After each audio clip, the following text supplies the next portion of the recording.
All right, intermediate algebra students, the next con here is eliminating strategies.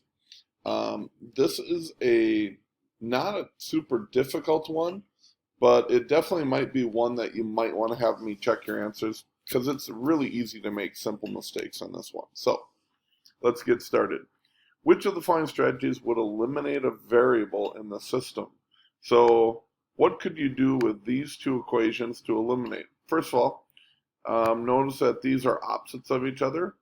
So I could just add the two equations together, which right here, letter B, I could just add the two equations. Could I subtract the bottom equation from the top? No, if I subtract it, first of all, that doesn't eliminate. And if I subtract it, that would turn that into a plus 3y, and 3y plus 3y is 6y doesn't work. Could I subtract the top one from the bottom? Well, no, the same thing holds true there, that then this would just become 2 negative 3y's, and that would make negative 6y. So the only thing I can do in this one is add the equations. Let's do another example. All right, on this one, what strategy can I use to eliminate a variable? So could I add the equations? Well, no, because the x's don't line up, they don't subtract. The y's, they don't line up, they wouldn't. So you can't just add the equations in this one.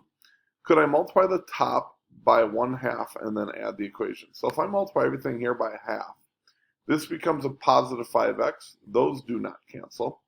This becomes a positive 2y.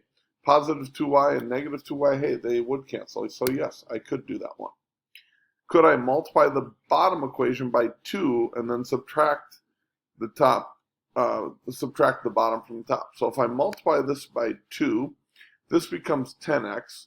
Can I subtract 10x from 10x to eliminate these two? Yeah, I could.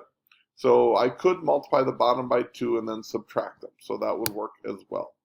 So that is what you're doing today, guys. Again, it's easy to make mistakes, even though it's not super hard. So please send them in. I'll be happy to check them for you. Have a great day.